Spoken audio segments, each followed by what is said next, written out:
യുടെ ലൈഫിലെ ഏറ്റവും വലിയ റിഗ്രറ്റ് എന്താണ്? വീട്ടുകാരെ വെറുപ്പിച്ച് ആത്മാർത്ഥമായി സ്നേഹിച്ച ഒരാളുടെ കൂടെ ഇറങ്ങി വന്നത്. വീട്ടുകാരെ വെറുപ്പിച്ച് ആത്മാർത്ഥമായി സ്നേഹിച്ച ഒരാളുടെ കൂടെ ഇറങ്ങി വന്നത്. എന്തുകൊണ്ടാ അങ്ങനെ പറഞ്ഞേ? ആത്മാർത്ഥമായി സ്നേഹിച്ച ഒരാളായിരുന്നു. അപ്പം വീട്ടുകാരെ വെറുപ്പിച്ച് കൂടെ ജീവിക്കാൻ വേണ്ടി ഇറങ്ങി വന്നു. പക്ഷെ ഇവിടെ എത്തിയപ്പോൾ റിയാലിറ്റി എല്ലാം മനസ്സിലായി, ഫേക്കായിരുന്നു. അർഹത ഇല്ലാത്ത ഒരാളെ കൂടാണ് വന്നുപെട്ടത്. ഈ സ്നേഹിക്കുമ്പം തരുന്ന ഓരോ വാക്കുകള് ഈ സ്നേഹം കഴിഞ്ഞ് അവര് വിശ്വസിച്ച് ഇറങ്ങി വരുമ്പോഴും കീപ്പ് ചെയ്യേണ്ടത് അവരുടെ ഓരോരുത്തരുടെ ഉത്തരവാദിത്വമാണ്.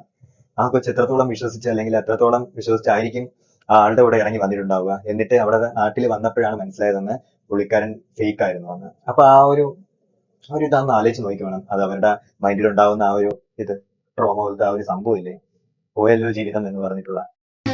ആ വ്യക്തിക്ക് വേണ്ടി എല്ലാം കളഞ്ഞു. പക്ഷെ ആ വ്യക്തിയിൽ നിന്ന് എനിക്ക് ഇന്നേ ഒരു പരിഗണനയോ ഒരു ചേർത്ത് പിടിക്കലോ ഒരു നല്ല ഓർമ്മകൾ പോലും എൻ്റെ ലൈഫിൽ ഉണ്ടായിട്ടില്ല. സ്നേഹിച്ച് കെട്ടിയതാണ്.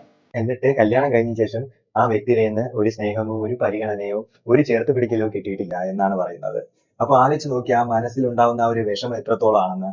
പിന്നെ എന്തിനാണ് ഈ സ്നേഹിക്കാൻ പോകുന്നത്? എന്തിനാണ് ഈ വാക്ക് കൊടുക്കുന്നത്? പിന്നെ എന്തിനാണ് ഈ കൊച്ചിനെ ആ സമയത്ത് നിന്ന് വീട്ടിൽ നിന്ന് ഇറക്കിക്കൊണ്ട് വരുന്നത്? ഇറക്കിക്കൊണ്ട് വരുന്നെങ്കിൽ നോക്കാൻ അത്രയ്ക്ക് കെൽപ്പില്ല, നട്ടലില്ലെങ്കിൽ ദൈവം ഈ പണിക്ക് പോവാതിരിക്കുക. അതാണ് ഈ ഒരു എക്സ്പീരിയൻസിൽ നിന്ന് ലൈഫിൽ എന്ത് പാഠമാണ് പഠിച്ചത്? ആരെയും കണ്ണടച്ച് വിശ്വസിക്കരുത്. അമിതമായി സ്നേഹം ആർക്കും കൊടുക്കരുത്. സപ്പോസ് ആ ഒരു വ്യക്തി ഇത് കണ്ടുകൊണ്ടിരിക്കുകയാണ്, സോ ആ ഒരു വ്യക്തിയോട് എന്താണ് പറയാനുള്ളത്? പ്രിയപ്പെട്ട ഭർത്താവിന് അടുത്ത ജന്മത്തിലെങ്കിലും നിങ്ങൾ ആഗ്രഹിച്ചതുപോലെ ഒരു ഭാര്യയെ കിട്ടട്ടെ. പിന്നെ അമിതമായിട്ട് ആരെയും സ്നേഹിക്കാതിരിക്കുക.